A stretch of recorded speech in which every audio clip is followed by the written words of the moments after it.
Good afternoon, ladies and gentlemen. This is the Defion Productions podcast. I'm your host, the hardest working nobody in Bitcoin, Don. This is episode 96.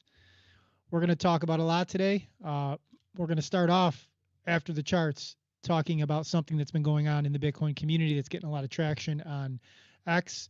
Um, the Bitcoin Army community has been, I guess you could say, attacked. One of our own in that community, Bitcoin Jimmy.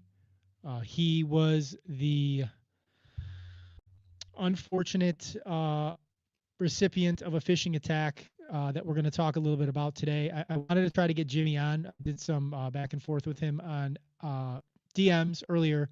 Wanted to get him on the podcast today. But we're going to try to see if we could work something out. If I can interview him potentially tomorrow, I want to hear from him and hear his story.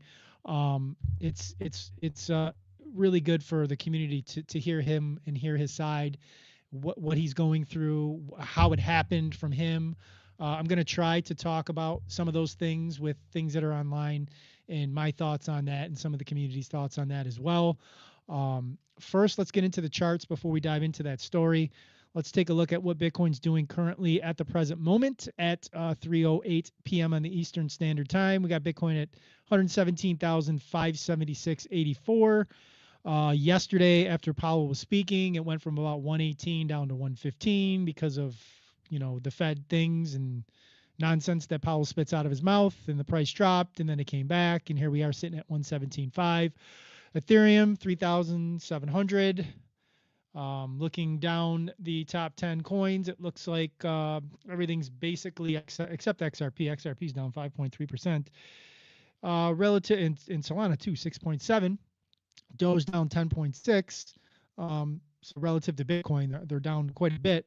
The total crypto market cap right now sitting at 3.85 trillion, still having a hard time getting over that 4 trillion, with Bitcoin making up 2,339,862,000,000 of that 3.85 trillion market cap. Fear and greed sitting at 62. Bitcoin dominance at 60.8%. Ethereum at 11.8%. And let's jump right into our leading story. This is Bitcoin Jimmy on X. Please follow him if you're not already following him and you're a Bitcoiner. I'm going to read what he posted, and then we'll start to talk about what happened. Apple's lack of a response. Is Apple liable? We'll talk about all those things. My name is Jimmy Ramirez. I've been in Bitcoin since 2017. Over the years, I accumulated Bitcoin through pure sacrifice, avoiding vacations, purchasing unnecessary things, all in the name of gaining more Bitcoin. This is the ethos of Bitcoin, to forego the now in order to benefit the later. This made me appreciate the simple things in life, but my journey came with several roadblocks. In 2022, I was a victim of the Celsius network collapse, losing a large amount of my Bitcoin, which all were on the platform. A month after the pause, my first son was born. This should have been a joyous moment in my life. However, losing Nikolai's future was enough to rain on that joy. See post below about my journey, and then he's got that thread there with Celsius. Now history has repeated itself.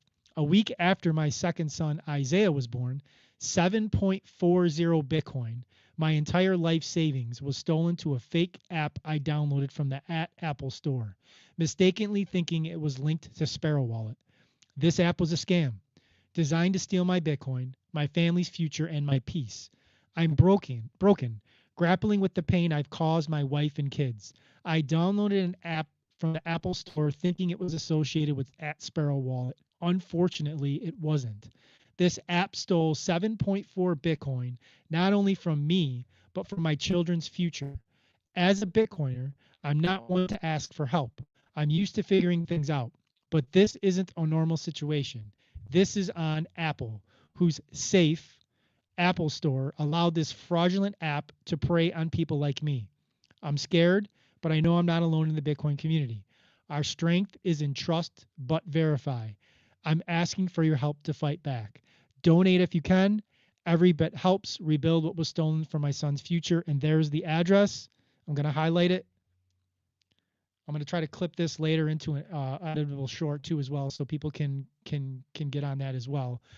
There's the the highlighted address, uh, BitcoinJimmy at strike.me. There's a YouTube video. He did he did a podcast with Stacy a couple of days ago, I think it was. There's also a GoFundMe set up here. Um, and I'm going to show you, this is where he went on the Apple Store. Sparrow Multisig. This app is fraudulent. And it's still, as I'm speaking right now at 3:12 p.m. Eastern Standard Time, still available to download on the Apple Store, which is absolutely egregious. It's ridiculous that Apple would still have an app that's phishing from people and taking their Bitcoin. Jimmy had 7.4 Bitcoin taken from him, stolen from him.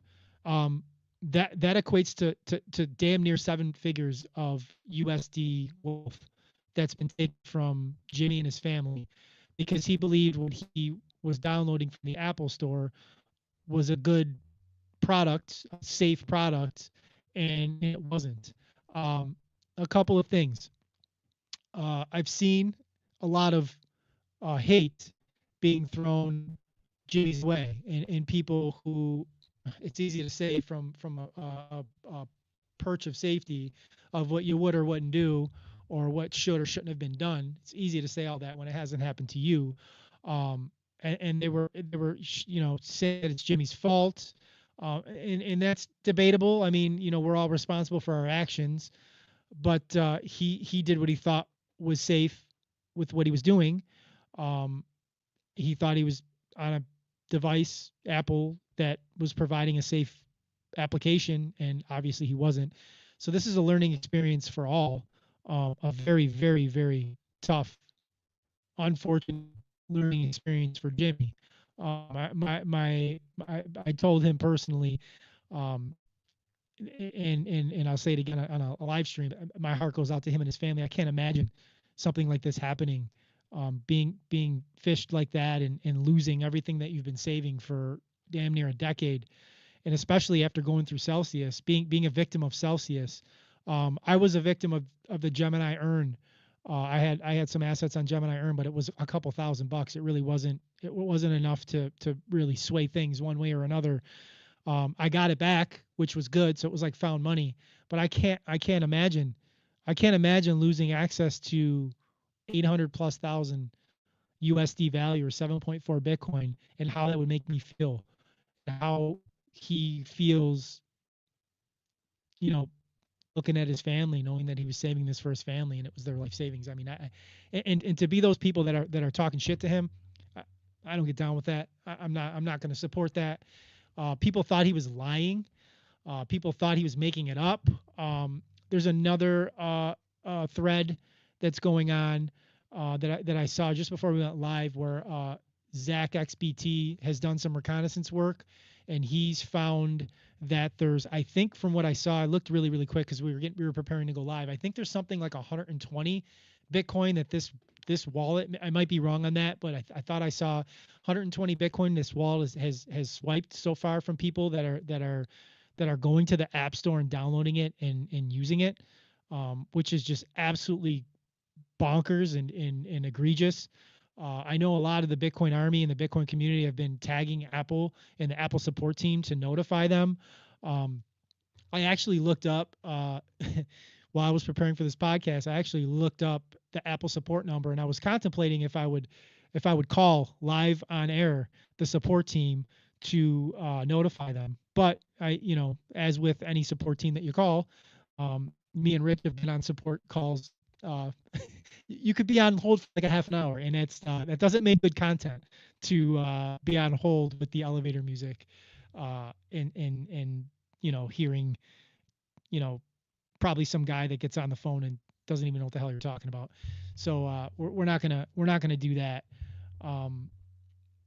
But yeah, this is a crazy thing to happen and to experience. And I've recently, as in like the last 6 months, changed my stance. I was self custody all the way. 99% of the Bitcoin that I have is in self custody. and I was like, everybody should do self custody, and there's no reason to use exchanges, there's no reason to use applications, and all that kind of stuff. But uh, I've evolved on that thesis because of situations where here's a guy that's been in Bitcoin almost a decade, and he fell victim to putting his seed phrase into something that wasn't safe and losing his tokens. And again, this isn't a abomination on or any sort of knock on Jimmy. Any one of us could have experienced something like this. And I'm not advocating for exchanges. Again, I would be a hypocrite because 99% of my Bitcoin is not on exchanges. But if you're just starting out or you're orange pilling somebody and you're trying to get them to get a little bit of Bitcoin, it's probably not terrible that they start and stay on exchanges and get comfortable with that for a little while before they try to make that transition to the self custody, because this application is ripe for people not knowing any better to go into the Apple store, which is still wild to me that this is on Apple, a multi-trillion dollar, one of the biggest companies on the planet, that they're allowing this to still be on their app store that somebody could download, put in their seed phrase, and have their Bitcoin just wiped from them. It's crazy, and it's a lot for somebody new. And I'm sure, like Rich, my producer, who recently, bought his first, piece of a Bitcoin and did it on an exchange. And we were talking a little bit before we went live, and he was like, and he said the exchange that he uses, it wasn't that one, right? And I'm like, no, it wasn't an exchange. It was a self custody wallet that it happened on. But like seeing this for a newbie or somebody that doesn't know the difference between self custody and a centralized exchange, or has never owned any Bitcoin at all, would think that Bitcoin was hacked. And I saw some of that too, people thinking that Bitcoin got hacked when Jimmy lost his Bitcoin, and that's why he lost it. So there's like many layers to this, and there's unfortunately for Jimmy, but for the broader scale of talking about things, this is really a learning experience for people getting into Bitcoin and trying to understand what it is that this all is, and how do you properly protect your assets. I mean, it's what do you, Rich, what were your thoughts when I messaged you earlier and kind of told you, like, in preparation of today's podcast, what we're going to talk about? It's funny because you and I, one of the things that we talked about when I told you that I had, got on Gemini and I had done it, I said I probably would never be a self custody guy because I'm just too nervous about A that. lot of responsibility. Yeah, I would the level of nerve for me. Oh my God, did I lose like I mean when I'm going somewhere like and I go to Canada, and I got to find my passport. I got to find my passport like 2 days ahead of time because I want to make sure I remember where it is, like that type of thing. So like for me, oh my God, where's that password? Where did I write it down? Is it still there? Like, did someone find it? Did someone see it? So for me, and I'm not faulting this guy because this guy's been around for a long time, but I can't even imagine that feeling that, oh my God, that happened. Um, it's heartbreaking. I mean, because it doesn't sound like he was doing anything wrong. I mean, unfortunately, we're getting hit by scams every day. I had my wife got one that popped up about Amazon yesterday, which I went and looked at it right away. I'm like, no, this is definitely like that's not from Amazon. Like it just they made it look like it was from Amazon. We get them all the time. I get them here. I get them here on my business phone. So it's crazy. I don't know. It's If you want to put the screen up real quick, I want to share ex Stacy's ex as well. She's a member of the Bitcoin Army, and she did a podcast with Jimmy. Here it is right here on July 30th, which was what's today? 31st? Today's 31st, right? That was yesterday. And she interviewed him, and he talked on the podcast about the the experience, what happened, and the Celsius stuff, and how this occurred. And there's a picture of him with his family. I mean, it's just it's heartbreaking. I mean, I just I can't imagine if I woke up one day and I I went in and looked and my wallet was drained. I mean, I mean, again, like I can't stress enough, like the people that are like trampling all over him and giving their takes on what he should or shouldn't have done. Um, you know, yes, it's a lesson, but at the end of the day, like this guy's life has been completely turned upside down and changed in a way that many of us will never understand. And it's my hope, I hope people are donating a little bit to him. Every little bit helps. I mean, it's very tough to replace 7.4 Bitcoin just at this just the level, but level of, like, it's bad enough when you lose money because of the market crash or yeah, whatever, yeah. and there's nothing you can do about that. And it's like, but in this case, he actually thought that he was doing something correctly. And again, everybody's an expert on everything. Like suddenly everybody's an expert on self custody and how to know what a real app is and all that stuff. And that's the worst part about all this. That people just always everybody's an expert on everything on social media. And I mean, I get it all the time. Everybody tells me everything I'm doing wrong, in my place here in terms of my camera shots and my mics and everything I do wrong, and that's fine. Like that just, but this is this guy's life. This was a significant amount of money that he worked hard. He can't get that back, and it's just I don't know. Like I just don't know. I guess it's so early into this process that we're gonna have to see like um,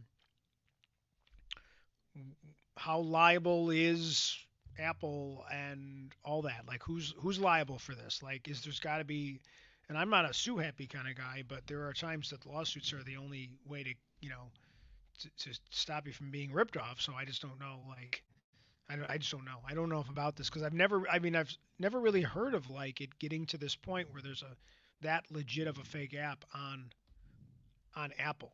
I would have thought that it wasn't on Apple. He thought it was on Apple. That would have been my guess. You know what I mean? As opposed to actually being on Apple. That's crazy.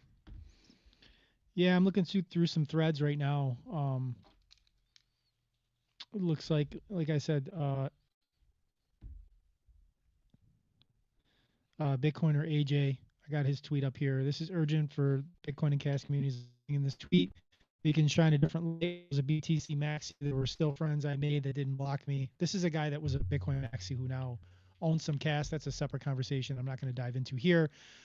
Just why he posted this. Bitcoin Jimmy was one of those people. Some of you may already know. If not, Jimmy and his family recently went through a tragic situation, which obviously just talk about. He immediately thought of the best in the field and started to message Zach XBT on Jimmy's behalf. He responded, very thankful for Zach. Zach looked into the situation right away and found that Jimmy's funds were stolen along with others. Zach's response is below in his comment to Jimmy under Jimmy's post. Zach is currently continuing to help Jimmy through DM. In this tweet, I'm asking for both the Bitcoin and Cash communities to lay down the differences, and if you can are willing, please support Jimmy and his family. With Jimmy's permission, Jimmy is accepted to receive Bitcoin and Cash as donations from both communities. Both addresses posted in the comments. Who knows? Maybe this can bridge the gap between communities and make a difference for the better. Please consider supporting Jimmy with whatever you can. And here's the messages.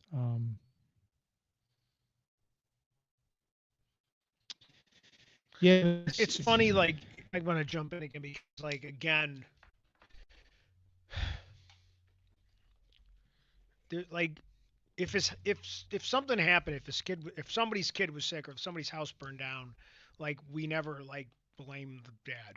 You know what I mean? Like, you know, we we're always like, oh, we gotta help this guy out, and you know, this was not something he did recklessly. I guess doesn't sound like it, but I don't know. But I mean, the fact that hopefully the only thing I'll say, hopefully that some people are able to a help him out a little bit of everybody kind of come together as a community, especially as a Bitcoin community, and then also like hopefully, and you and me, we know how much faith we have in our governments, next to none. but maybe this is one of those ones where uh, hopefully someone is on this and that they can track it down. I just obviously it's one of those things that's very hard because of the nature of Bitcoin. This is one of those dangers that you've certainly talked about in the time that I've been working with you.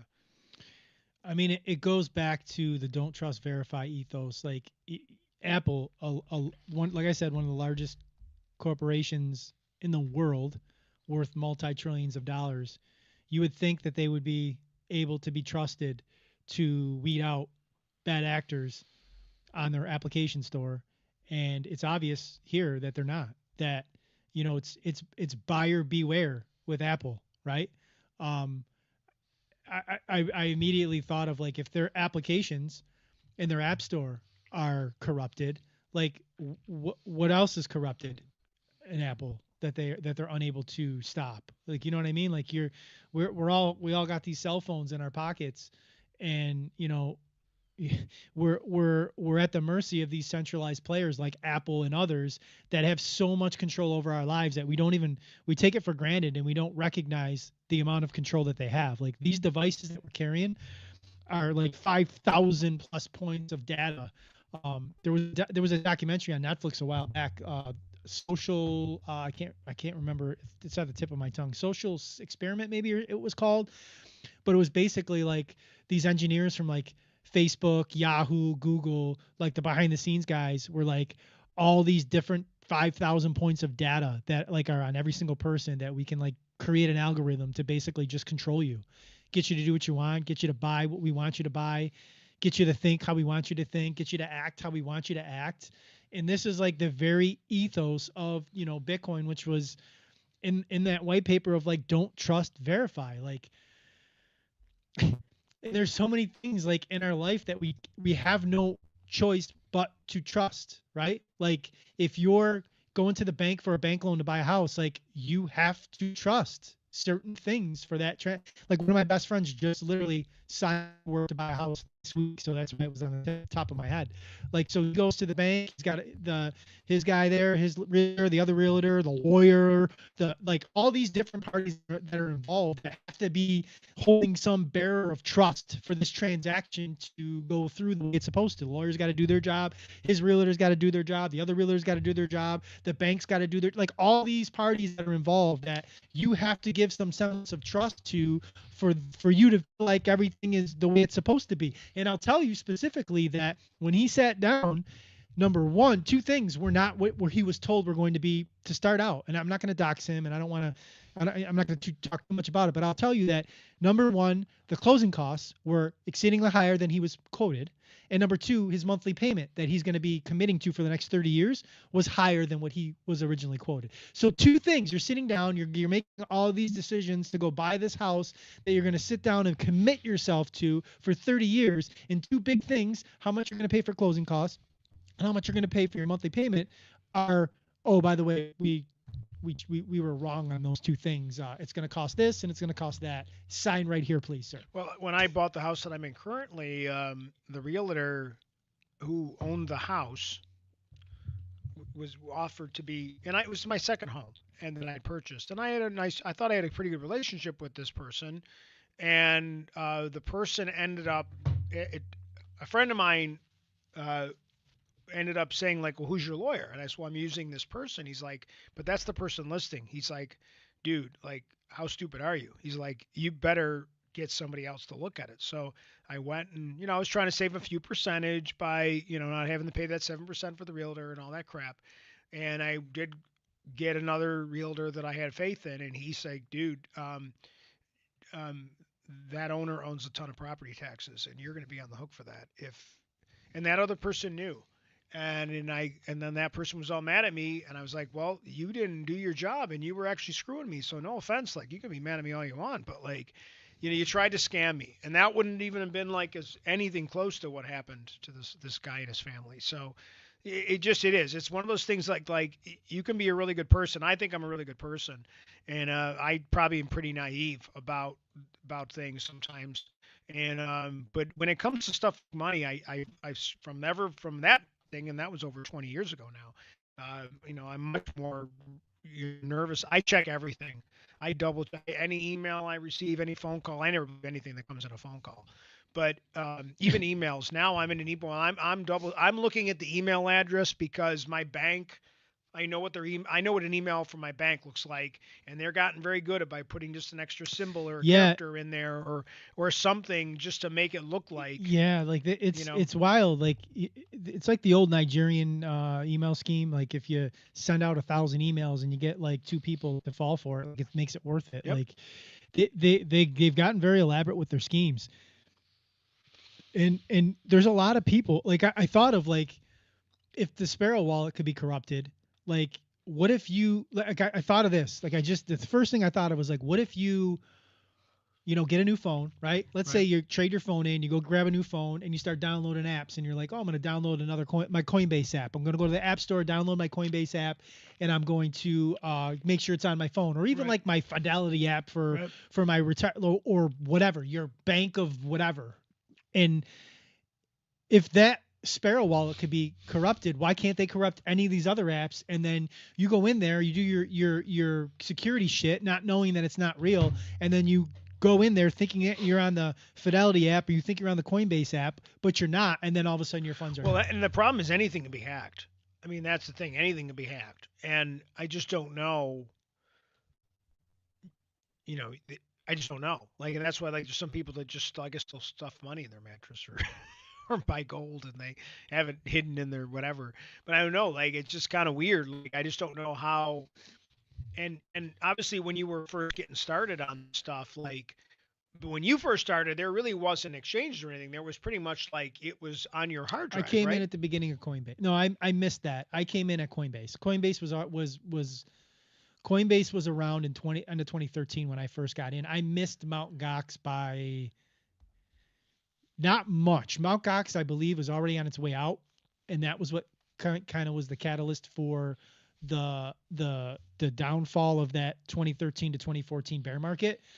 So I didn't get a chance. I probably would have if I could have got on Mount Gox. But back then, like to get on Mount Gox, it took like you had to like send funds. It took like 5 days to clear. Like it was really Right. weird.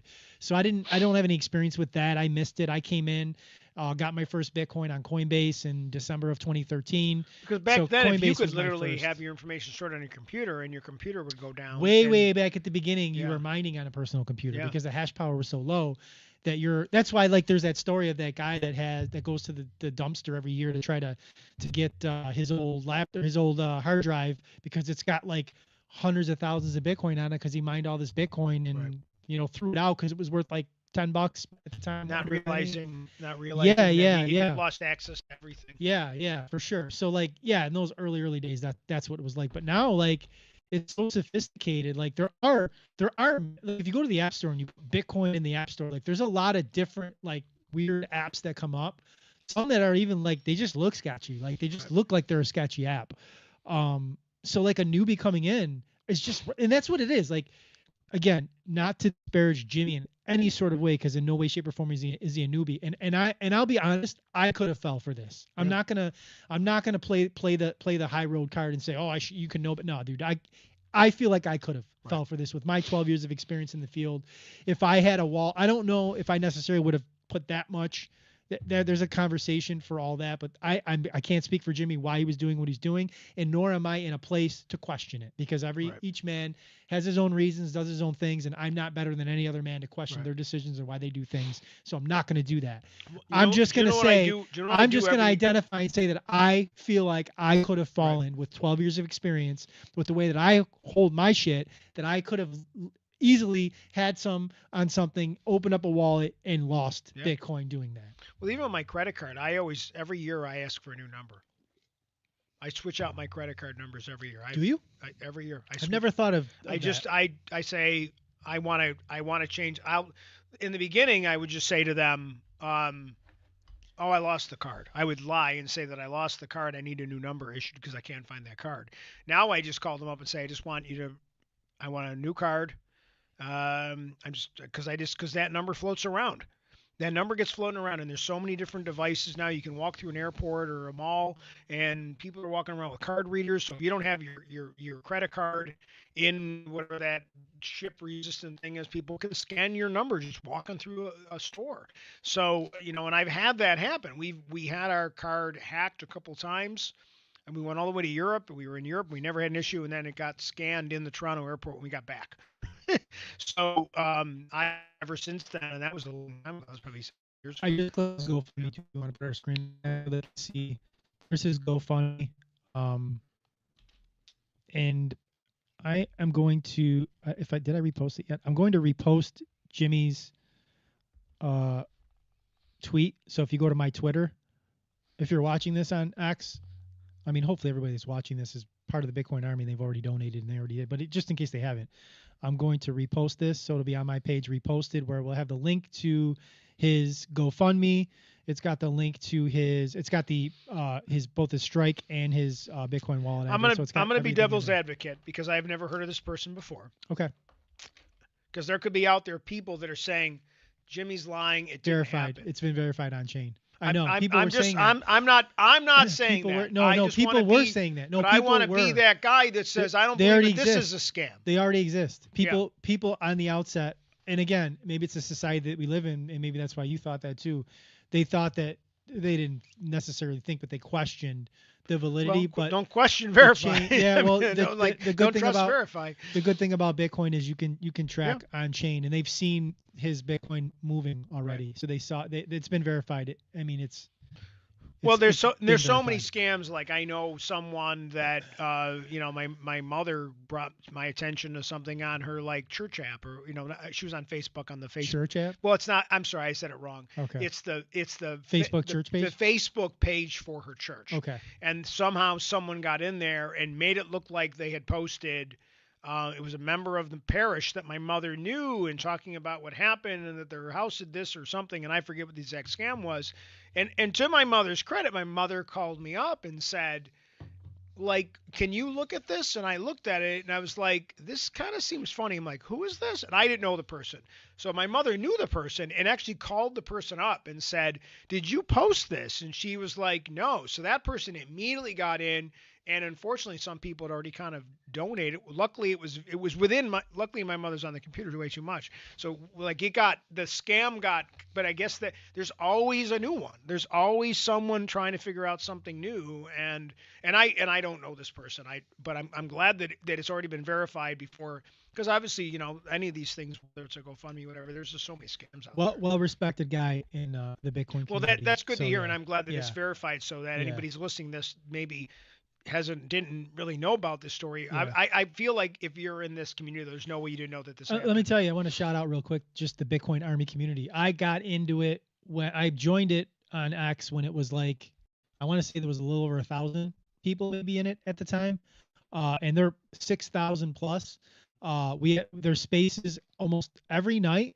I think there's even going to be, if not every night, they are sitting in one last night. They were talking about Jimmy and that night. And they're Bitcoin Nova podcast. Thank you Yeah. for spending. Awesome. Yeah, absolutely. My pleasure. Bitcoiners, we got it together. And again, as I'm big in the Bitcoin Army community, it's a Bitcoin maxi community, not overwhelmingly toxic maximalist community, which is good. There is a difference, Rich. I know you probably don't know that. There's toxic Bitcoin maxis where it's just like Bitcoin only, which I am Bitcoin only, and I do have toxic maxi tendencies, but it's like F you if you don't. It's very confrontational.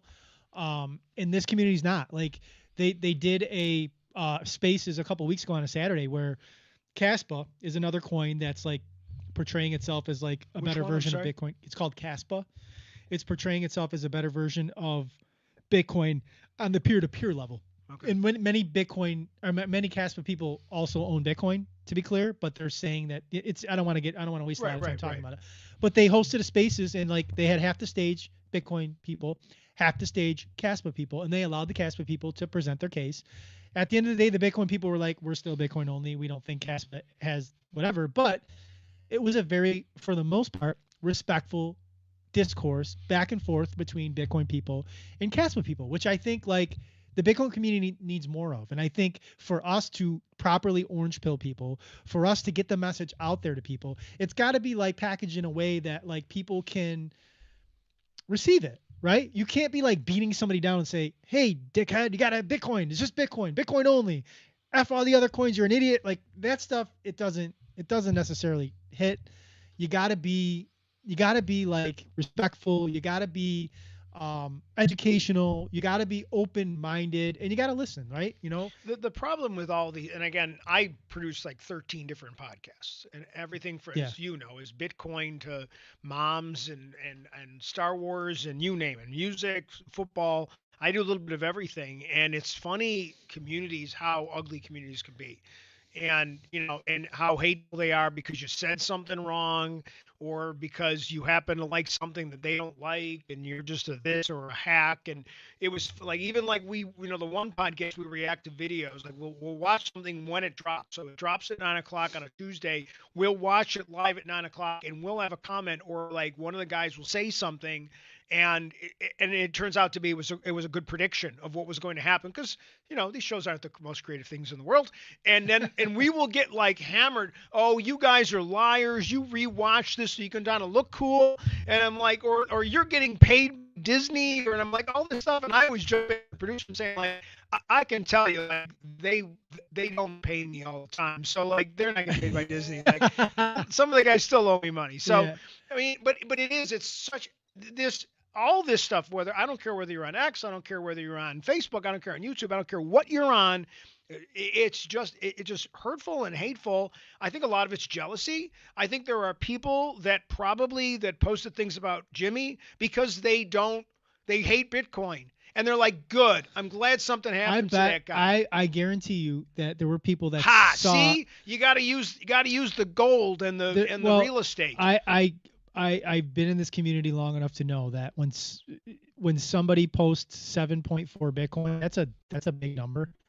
That's not your average Bitcoiner having 7.4. That's a big stack. That's a lot. It's almost $1 million US value. He's been this in a long time though, right? So yeah, so I bet people were like jealous to see that he even was able to accumulate that, and then made them feel better about themselves Yes. because they don't have 7 Bitcoin. Yep. And it's like, good, that's what you get. Like, you know what I mean? I bet there was some of that, because unfortunately it's like crabs in a bucket. You know what I mean? Like, it's that crabs in a bucket mentality that I just can't get with. Like, It's the gotcha thing that people want to see. Gotcha, I told you, and it's like, they probably are friends with, Elizabeth Warren or somebody like that on Facebook. I mean, they probably are. Like, it's just like, see, I told you it was a scam or whatever, and because they want to use that one example as a reason why you should stay with fiat, like, because they're into I'm the glad you fiat said culture, I'm glad you said right? Elizabeth Warren. There's See, probably I am turning. All I need to do is get a there's Jordan hat, and I've totally. And there's I'm probably there's probably not many people that have shot more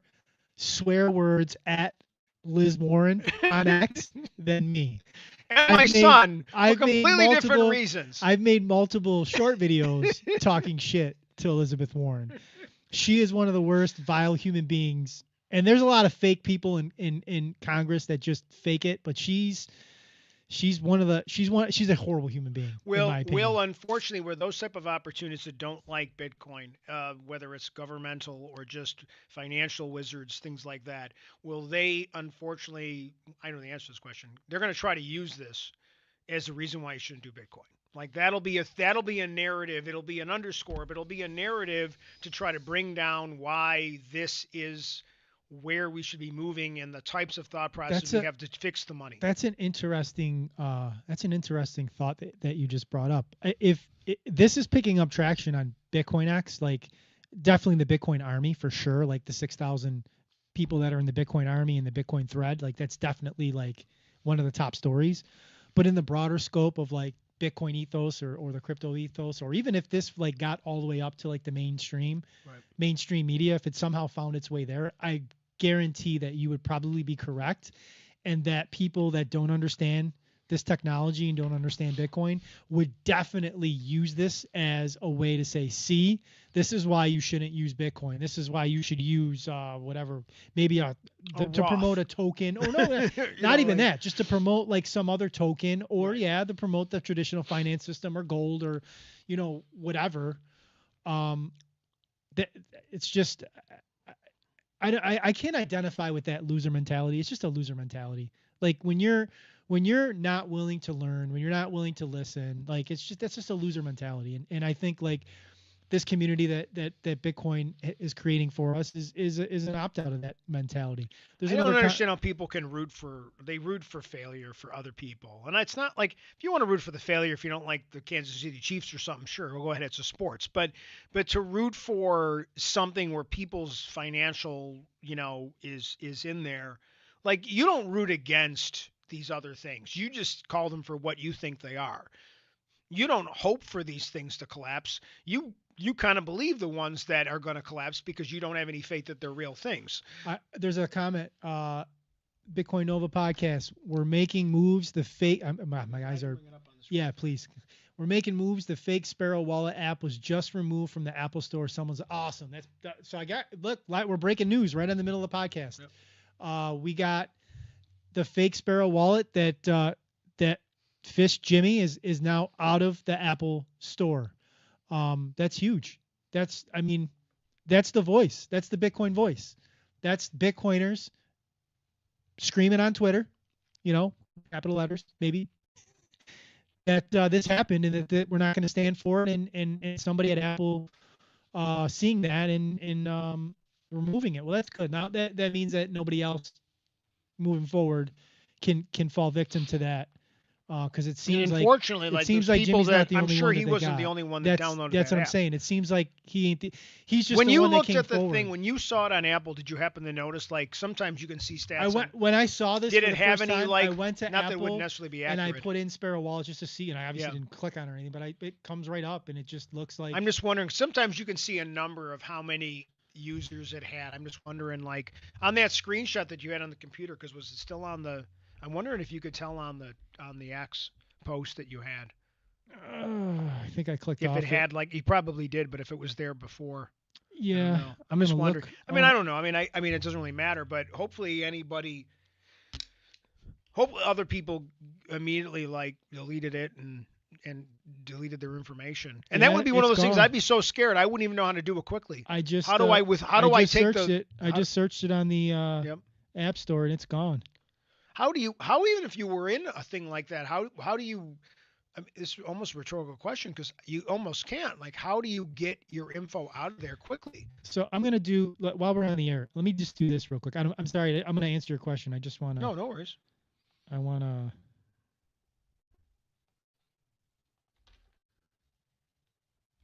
So I just typed in BTC Wallet just to see like all the options that come up in the App Store.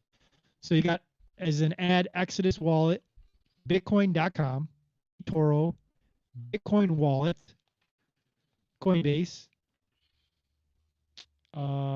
Coins Do Wallet, Bybit, Blockchain.com, Phantom, Binance.us, Base, formerly the Coinbase Wallet, BitPay, Crypto.com, Cash App, Atomic Wallet, Crypto.com on-chain wallet, OKX, BitGet, SafePal, I'm Token, Edge, Vault 12 Guard, Robinhood, Strike, Cake, BRD Wallet, Gemini, Gate, CX.io, Xverse, Uphold, Zengo. Like there's just keep scrolling and there's just multiple and I've heard of I've heard of 6 or 7 of those. Your average person hasn't heard of half of them, 75%. And I probably only recognize them because you've talked about them. And there's a couple names in here I've never heard of either that like who knows, like if you click on that, is that real, like is that a what is it? And like it's funny with any app, like I'm always looking for different apps for what I do here in the building, and I've been trying to find an app that does XYZ, and it's funny because you click. I mean, unfortunately, like you go through things, you got to read them, and then you got to go through it. So then I started using like chat to try to get a sense of like GPT to try to figure out like which one could I use, at least to point me in the right direction. I'm not going to necessarily believe anything that I read on ChatGPT, but I'm going to like, all right, at least it narrows it down. Instead of me looking at 12 different things, maybe I'll look at 3 things. But it's like, it's just, and again, like, I guess, and again, no one, it sounds like he tried to do everything right, and he tried to do what was the thing that would do, to ensure that safety, and then, unfortunately, this has happened. All right. Well, we brought up. Let's go to a couple stories while we end out the podcast for the last 15 minutes. Just have a couple up here that we'll talk about. You brought up Elizabeth Warren, one of my least favorite people. This guy's definitely in the top 5 of my least favorite people. So we're gonna see a 2-minute 4-second conversation that Mr. Jamie Dimon had on CNBC and some thoughts in regards to him being asked about Bitcoin, stable coins, and crypto. And we'll talk about his reaction. seen lately a merging of kind of crypto and JP Morgan traditional finance in recent months, whether it's the Coinbase partnership that you announced yesterday, where Chase customers can use credit cards to fund Coinbase accounts, or Investor Day, where you said clients can buy Bitcoin, although you cautioned against it, or the stablecoin like token JPMD. How prevalent do you see crypto in traditional finance, and do you foresee risks as these two worlds do become more intertwined? Yeah, well, first of all, there's never been a new financial product that didn't entail risk. So that obviously is going to be risk, and they haven't written all the laws yet. Like, think of the rules around it, like, AML and BSA and KYC and disclosures, and when they say stable coin, which we're going to have. I'm not against stable coins, like a mutual fund, but mutual funds have rules. What are the rules going to be around stable coins? And I think there are really. So I'm a believer in stablecoin, a believer in blockchain, not personally a believer in Bitcoin itself. But you're the customer. I don't like to tell customers what they can and can't do with their money. That is a whole different issue for us. And so we're going to accommodate those things. You mentioned that we did a deal with Coinbase, so you can now move money from Chase to Coinbase. We're going to make it easier for people. They've agreed how to use our APIs, which we think is a good thing. So we'll be in it, and we'll see. It's a little bit of a solution looking for a problem, because if I'm going to send you, we already have the JP Morgan coin. We already move money 24/7. We move $10 trillion a day quite effectively, efficiently, safely, with all the cyber protection and stuff like that. But if I'm going to send you a stable coin, you're going to say to me at one point, well, I don't want your mutual fund. Just send me cash, and I'll invest the way I want. But there are things that stable coins maybe can do that traditional cash can't, like is programmable. I might be able to send you a stable coin, then you can send it to 10 different vendors you want to pay on a regular basis or something like that. So we'll be in it and we'll use it. And again, the customers want to use it and how to use it and it's used properly, we'll be doing it. It's what the customer wants. It's not what JP Morgan personally wants. Sounds like that's the case with both private credit and. So Jamie Dimon is notorious for saying that Bitcoin has the value of a pet rock. It doesn't really sound like he's evolved that much in regards to his feelings on Bitcoin, rightfully so, because he's a scammy POS that is basically one of the reasons why Bitcoin was created, because he was at the forefront of the GFC and all those bailouts and, was doing all that shady shit that the banks were doing that caused the collapse. So it's not really surprising. But as you hear somebody who is very fiat based, he's motivated by his customers wanting what they want. And if it's going to make him some fiat, he's going to pivot to it. And it sounds like that's where he's at. But in regards to Bitcoin, he's still not and it says here, like, breaking $4.3 trillion JP Morgan CEO Jamie Dimon capitulates on Bitcoin. I think that's misleading. I don't think he's really necessarily capitulating. I think he's just like accepting crypto. I don't think he's accepting Bitcoin. So I kind of disagree with that. But he's still doing what he's doing. Next article here, we got Carl Menger. Breaking U.S. housing defaults have just hit the highest level since 2011. And then there's the chart, and then the scene from The Big Short. Rate of delinquencies, it's kind of cut off on the side here. I can't really tell, but it looks like you got the years down here where it spiked after the GFC up in 2011. It looks like we're right back up there again. Looks like we were doing well through the 14s to the 20s, COVID a little bit high, and then we went back down. And it looks like from 22, right when they started to increase the rates, it looks like people started to not be able to pay. And here we are way up at the top of multifamily housing delinquencies from Freddie Mac. Not a good sign. Not a good sign. And then Breadman here tweeted 6.15 BTC was the tough but realistic stacking goal. That's, in the Bitcoin community was taught, what we always saying, trying to get to 6.15. Then 1 BTC became the tough but realistic stacking goal. We have now crossed the Rubicon again, and 0.21 BTC is now the tough but realistic stacking goal. Good luck. And then some asshole down here. What about 7.4 BTC? There you go with the people raining on people, raining on people's graves. Serious question. Do you think 0.21 is meaningful purchasing power in 5 years? To me, that means it would buy you a 2,500 square foot home. Right now, 2.1 BTC is in the neighborhood of 24,000 US dollars. So in 5 years, to buy a 2,500 square foot, and then he says, I think 1 BTC would buy you that home in 5 years. 0.21 is a stretch. BTC is a marathon, not a sprint. I agree with that. I think it's realistic, although I don't like doing price predictions, that Bitcoin could in 5 years is in the 500,000 range.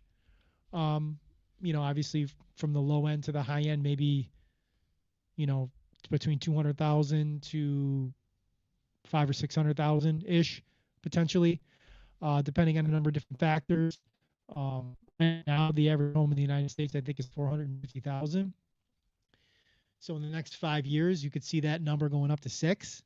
So one Bitcoin could probably be right around, probably still less, probably still a little bit less than an average home with how we're hitting with inflation. In this area, where we're at in the Niagara Falls area, I believe in 5 years, one Bitcoin will be able to buy an average home. It's almost there now. I mean, what would you say the average home is in the Niagara Falls, Buffalo, Niagara Falls area? Would you how close to the 117, $18,000 Bitcoin price are we at? Yeah, it's tough because I would say two-ish. Take the whole area for sure. I think that would be hard to do because you get out into the suburbs there outside of Buffalo and you got ridiculous priced houses. But if you think of just kind of Buffalo City, Buffalo, like Niagara Falls, North Tonawanda, Lockport, the cities, I would say for like a city, an urban property, I would say like 120. 120,000, I think, because you got a lot of low end housing, because you got a lot of poor neighborhoods that are probably 60 to 70 because they're in such terrible condition. But then you also have the high end, which is maybe 250, 300. Yeah. So I feel like you could probably find something in that middle range. I mean, I'm not, because obviously, like you go to Lockport and you get all those mansions that are worth a lot. But in terms of just an average regular size house, I feel like that's probably 120 is not unreasonable. But according to you, we shouldn't buy houses anyway. So yeah, I mean, well, there's a really good argument for just renting at this point. There really is. What's cool? I want to change before you go. Something clicked in my head immediately when you said that is that we were thinking about what happened, like to put a value on it and what he lost, equating it to like a house is really kind of. That's almost more jarring because when you hear the 7 Bitcoin, you're not thinking about it but when you think about it in the context of what he could have got fiat with 7 Bitcoin, that's almost another punch in the gut, if that makes sense. It's disgusting, is what it is. Yeah, it's like the amount of real world value that was lost that he could have purchased for his family, both now and in the future. Because it's future, the future, we're having a conversation now where, we think in the next 5 years, I just said live on air, between 200 to maybe 500,000 or 600,000 in 5 years potentially could be the range that we see. Times that by 7.4. I mean, it's a lot. Right. It's a lot of wealth lost, and it's for an average person, it's difficult to. We can kind of end on talking about that aspect. Like in no other area of life are you able, as a regular dude like Jimmy is, or like I am, or like anybody else is, can you accumulate that much wealth and buying power than Bitcoin? Right? I mean, in 2017, there were points in time that the price was under $1,000 a coin. I don't know when he got his tokens or what his cost basis was, but anywhere from 1,000 to 20,000 in 2017 was the price of one Bitcoin. Where else are you going to put 1,000? Let's say five. Where are you going to put $5,000 and 8 years later have 120? Not too many places. Right. So like you had to get super lucky with a stock that you thought was going to go big. That's the only thing that occasional stock that goes big because you bought into something pre-COVID and then all of a sudden it blew up because everybody needed it during COVID. Like I can't even think of an example of something like masks. I don't know. Like I'm just trying to think of like something that but that value of that thing probably isn't there anymore. Like that was probably a thing that no longer has that value. Where Bitcoin doesn't do that. Like it didn't go up to whatever and then drop back down by 50%. It doesn't do that like other stocks do. Like Yeah, that's the point, the volatility point that people don't understand. Like people get scared away by the volatility of Bitcoin and don't understand that volatility produces velocity. Without the volatility, you don't have the velocity. It's like a slingshot, right? You can't slingshot up to 120,000 without going from 69 to 15 and you know what I mean? Like when you're in an asset like an equity or some other like asset that just like slowly goes up, or maybe has one like big jump and then just like kind of settles. You can't get the huge, face melting gains without that volatility. And the volatility to the upside is equaled sometimes by the volatility to the downside. And I think we're getting to the point with Bitcoin where that volatility on both directions is subsiding somewhat. Which we're getting to that point in the cycle right now, about to enter August, where we're going to find out in the next couple of months if the cycles are indeed broken, or if we're going to just go through another typical bear market cycle like we've done each time before. Like, are we going to top out at some point in September, October ish, and hit some number parabolically, and then watch Bitcoin subside by 60 to 70% again for a year, and then start again on another ascent and go back through all this again? Like, I don't know. Like, what does that look like? And is the institutional adoption that we've seen this cycle be predominant? Is that going to stop that from happening, or is it still going to occur? Um, we're getting close to the point where we're going to get those answers. If we're in December and we're still chopping in a range, and we're not seeing like that, we didn't see a blow off top, and we're not seeing like a big drop, then we're probably going to have our answer that the cycles are broken. And um, that's definitely not good for altcoins, for sure. That's for damn sure. I'll say that on record. Um, altcoins don't altcoins lose a lot of utility if the cycles are broken. That's what I'll say, because without the insane volatility of Bitcoin, they don't the only good times to own altcoins are when Bitcoin's going parabolic, because when Bitcoin's going parabolic, the altcoins outperform Bitcoin, and they also outperform it on the downside.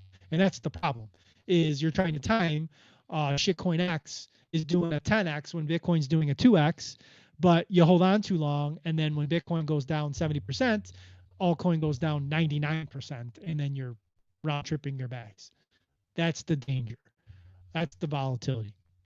But if the cycles are broken and there is no parabolic rise in Bitcoin, then there's no parabolic rise in altcoins, and altcoins have significantly underperformed Bitcoin this cycle. So if they're just underperforming Bitcoin perpetually now, what reason is there to own altcoins, right? If there's no moments of upside, or no cycle upside that you're going to get, that you can try to attempt a time to ride Bitcoin's coattails up on some magic carpet ride where some altcoin's going to do a 10 or 20x or 100x or whatever nonsense that you think it's going to do. If that's dead in the cycles, there's no real reason to hold altcoins anymore. You might as well just own Bitcoin, because you're underperforming in everything else. Yeah. And we're going to find out. We're going to be getting the answer to that question very soon, very shortly, because the parabolic time in the cycle is right around the corner. If we're still in cycles, if that's still what we're signing up for here, if that's still what's going to happen, typically that's September, October-ish, and we're about to be March 1st tomorrow. I'm sorry, March 1st, Jesus. August 1st tomorrow. Tomorrow will be August 1st. So we're a month or two away from finding out if we indeed have broken the cycles. And I would hate to be in altcoins after finding out that the cycles have been broken. That's all I'm going to say in that regard. Bottom of the screen. I always forget, because I get so caught up in just doing this, and I'm really bad at trying to build the brand and build the channel and getting people following. I really just like being in front of the camera and talking. Need to get better at trying to grow this channel. if you don't follow, if you're not subscribing, please do so. All the stuff going on at the bottom of the screen there. We do this every week, Thursday, live. Um, again, I'm posted everything. Please go and support Jimmy if you can. Go to his GoFundMe. Go to his the tweet that I retweeted, and if you can support in any sort of way, every little bit helps to get him back on his feet. Um, this week on the podcast, with our slogan here, kind of feels like a little bit more important than it usually does. So again, as always, don't trust, verify. See you next week. Thanks for watching. Peace.